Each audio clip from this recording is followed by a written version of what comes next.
3. Am I going to sit there and argue with you over we had steak 2 days ago, I want chicken? B. I'm going to be spicy all of the time. I don't care if I'm single or not. C. I think that the foundation is how you were brought up. 3 Black Chicks on the KUDZUKIAN Network. Hey everyone, this is Jae Henderson, the host of 3BC. You know, the show that's dedicated to informing, uplifting, and entertaining women of color. Well, we're here today to talk about women in business. And I have 3 wonderful black chicks in the studio with me. Allow me to introduce them. I have Miss Sherica Hymes, CEO of Polish Consulting and founder of the Total Women's Summit. Thank you for joining us. I'm happy to be here. Thank you for having me. Leah Douglas Wooten, owner of Progressive Realty Services, LLC. She specializes in all things real estate. Thank you, Jay. Glad to be here. So happy to have you.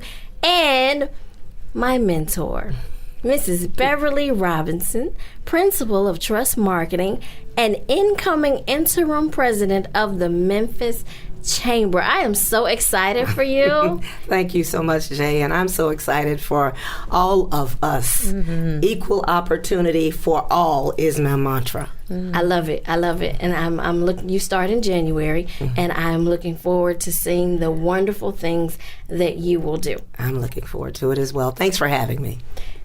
Thank you for coming, all of you.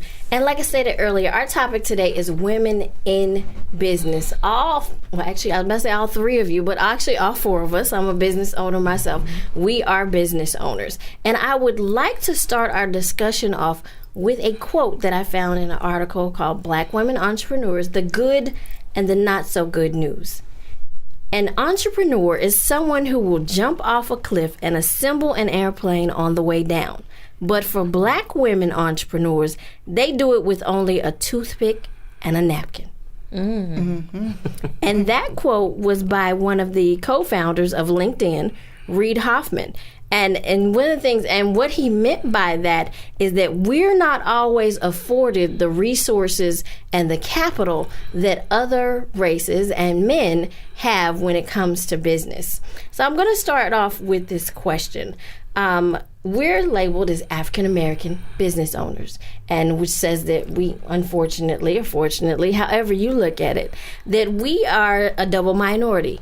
We're African American and we're women. What does that mean to you, Sherica? First off, what that means to me is I'm proud. I'm proud to be a woman. I think it's an incredible responsibility and privilege to be a woman, someone who can carry life. So I think in birth forth vision, quite frankly.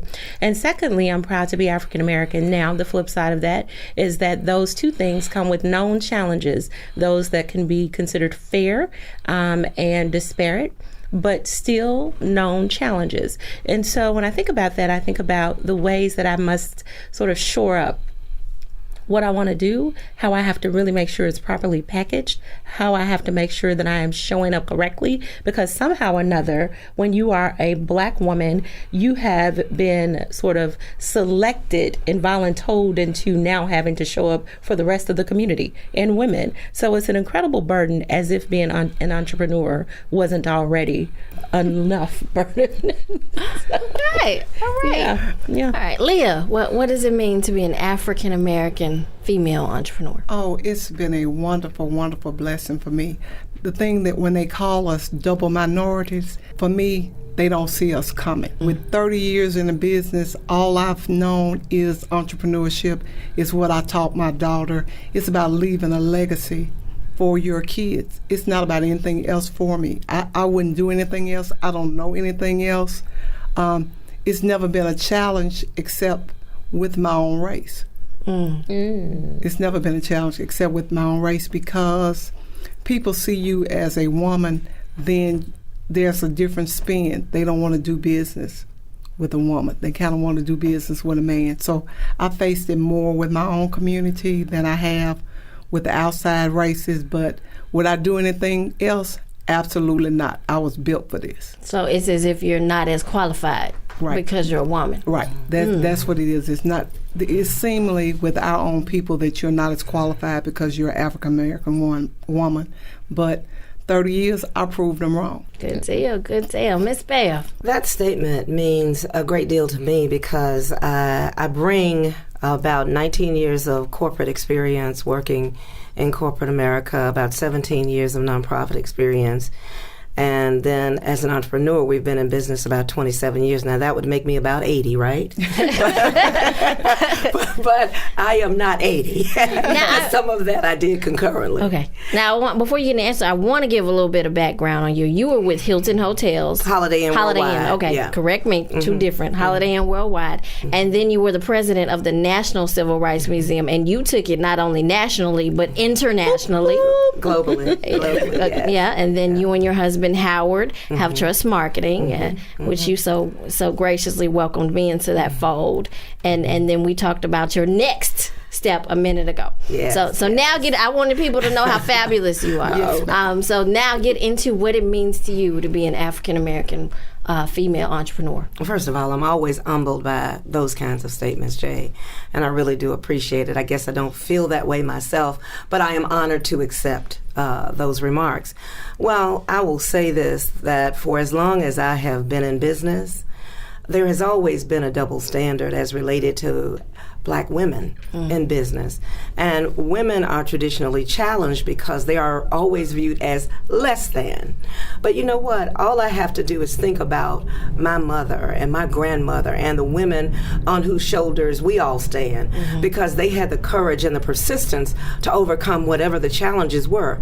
And their challenges in many ways were much greater than ours. I mean, they had to deal with Jim Crow, and they had to deal with slavery. They had to deal with their men being co-opted by others. They had to deal with the challenges associated with rearing a child and working and taking care of a household. So for me, all I have to do is think back about that courage, because I know I'm always going to be marginalized by others, because they're always going to think we don't have the skills and ability to do the same job in an excellent way as others. But you know what? My mother used to say, nothing beats a trial but a failure. And so the thing that we have to remember is we have to keep trying, forging ahead, doing the things that we know we need to do with a standard of excellence and quality. And if we keep those things in mind, we can overcome any stereotype with which they label us.